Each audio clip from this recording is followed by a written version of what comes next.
I do believe that there's nothing greater than being able to do the thing you are most passionate about.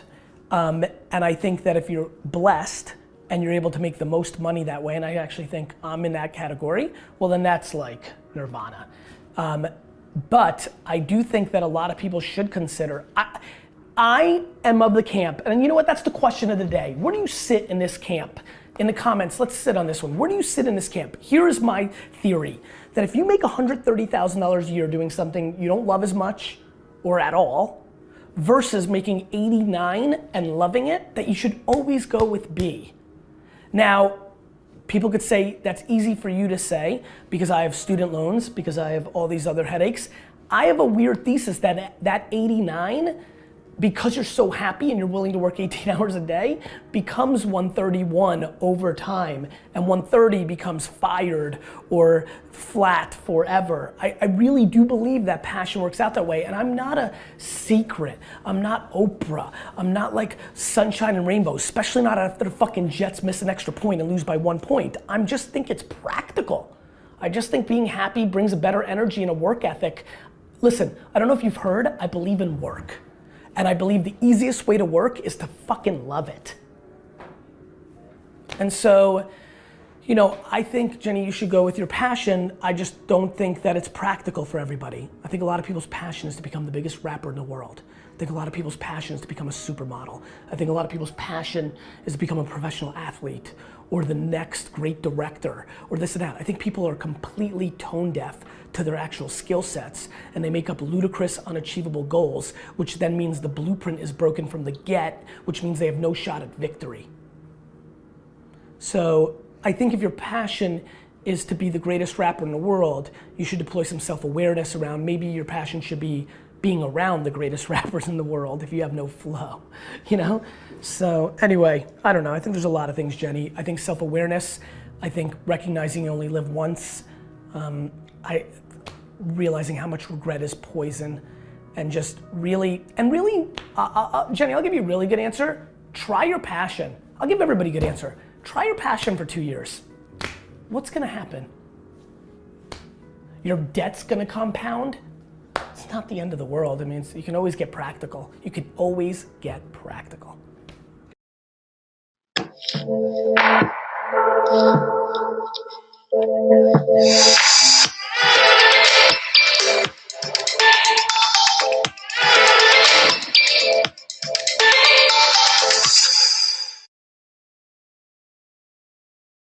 Gary, what's your best advice for a 19-year-old who's at uni, doesn't know what to do after it, doesn't know her passion? Mary, that's a very common question. I get it every day, especially as I've grown on Instagram and it skews young or has historically. You know, my big advice is one, entrepreneurship is so cool right now and everybody puts it on pedestal. Everybody wants to quit school or not go. And listen, as anybody who follows me closely, I'm no advocate of uni either, but I think you need to put things into context. First of all, Mira, you're gonna live another 6 lives. Like with modern medicine, it's very likely you're gonna live 6 more lives. That's just absurd. So when you actually understand that, it takes away a lot of the pressure. Mira, the biggest issue right now in society is that somehow we've created this narrative that 18 or 22 or 30-year-olds need to have their shit figured out. Most 57-year-olds don't have their shit figured out. And so the pressure that you have to figure it out is ludicrous. Of course you don't know what your passion is. You haven't even fucking lived yet. So my biggest advice is take advantage of this vacation, right? Navigate through it so they don't kick you out, and take as many weird courses, go to as many weird things, like try shit. Like you don't know if your favorite food is oysters if you've never had one, right? So you have to go do shit. Is it fair to say? And it's fair to say, I mean, if you're 19, you've got the opportunity to fail. It doesn't matter. You have the opportunity to fail if you're 91. Like, we'll get into that at some point. Failure's awesome, and somehow people have gotten confused. The only reason I am standing here, foundational, no question, is because I failed so much as a kid. I didn't speak English, so I was picked on. I wasn't 6'4", so I didn't win most sporting events. I failed every fucking class. My entire childhood was failing. I was a salesman, so I used to knock on doors and try to sell flowers, and 90 out of 94 people said no. I fucking love failure. Ben. I do. Like, if I loved, being an architect more than anything in life, and that's what I gravitated to, Legos and drawing when I was 6, 7, 9, 12, 13, instead of selling lemonade and selling flowers and selling baseball cards, then I would just be talking about becoming the greatest, architect of all time. And that wouldn't have made me trillions, and that would have made me successful and rich, and I get it, but or very honestly, if I was wired, by the way, and this is why you like me so much, if I didn't have the DNA of a salesman and an entrepreneur, I would be a guidance counselor. Right. I live for, do you know how much money I leave on the table by giving you this, by doing what I'm doing right now?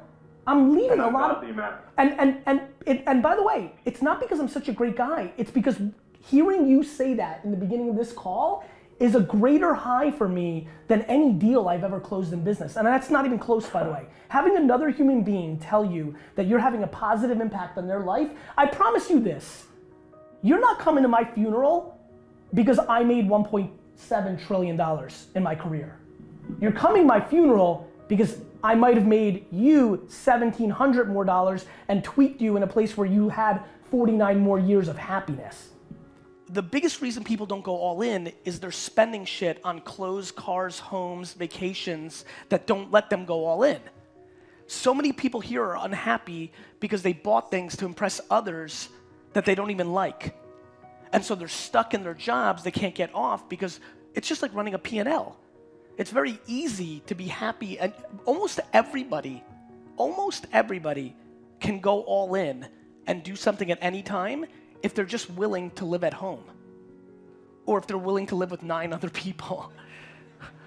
I mean, so Ben, I think the quickest you can take costs, most people try to save, have a year, and then go. I'm trying to get people to cut costs. Live in a shittier apartment, which costs you $700 less a month. I'm unbelievably passionate lately around homes and cars and transportation. Like, people are buying things to keep up with the Joneses that keep them away from happiness. People are always like, what's my passion? What do I like to do? I'm like, I don't know. Like, if you only eat pizza and hot dogs, how do you not, know if, foie gras or sushi or lemon soup is your favorite food of all time? I don't know where lemon soup came from. But, are you in a place where you can go and try doing different things? And if you can't, go get a 9-to-5 job that pays your basic life away, and then spend your 5:30 p.m. to midnight tasting other things in startup land or internships. That's the actual practical answer to solve this question.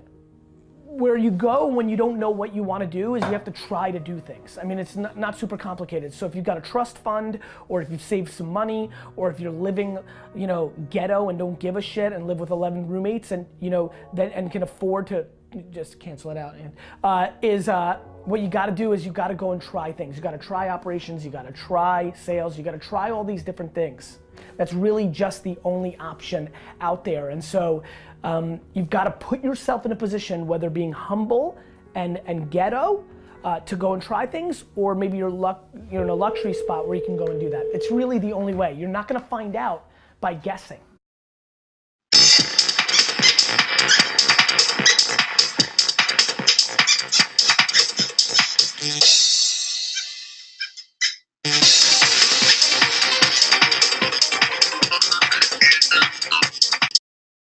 This is a tricky one, and I think about it a lot because, one, a lot of people use this as an excuse not to do, right? To me, really, honestly, the very easy answer is pick one.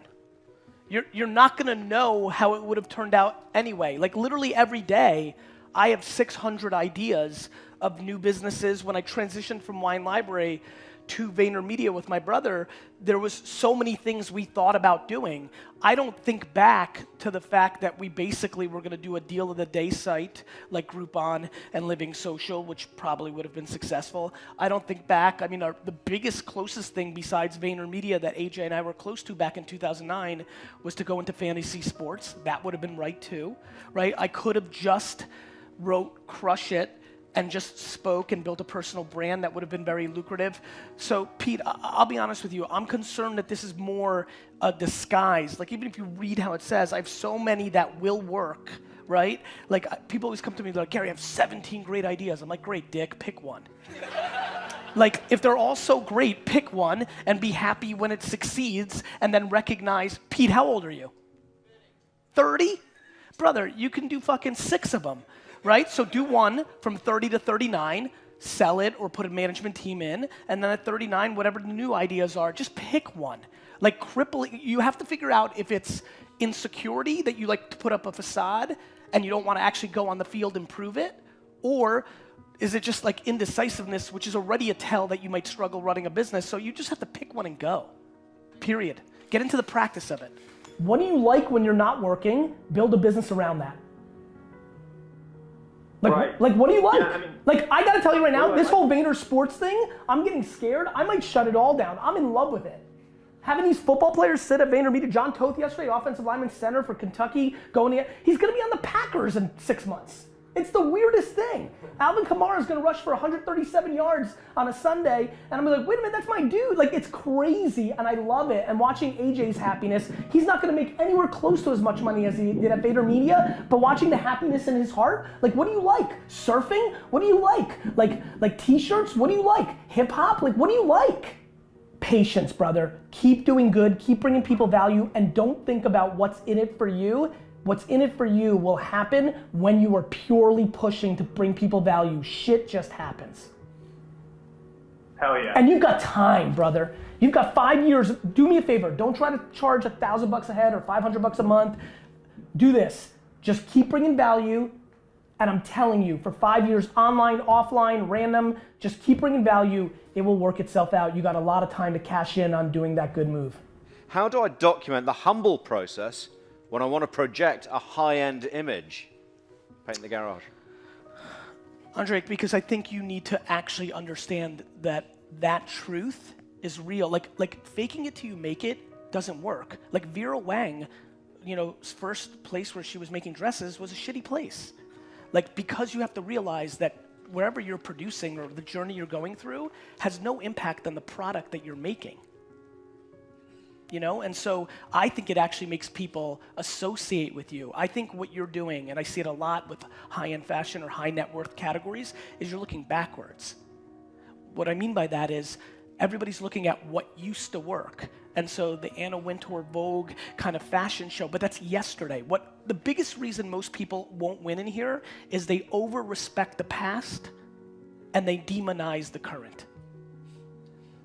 Got it? So I think high fashion, the authenticity of your life from here to the Met Gala in 7 years, if you put that on documentation, you'll have unlimited leverage. Do you know how much leverage I'm creating for who I'm actually going to be in 31 years?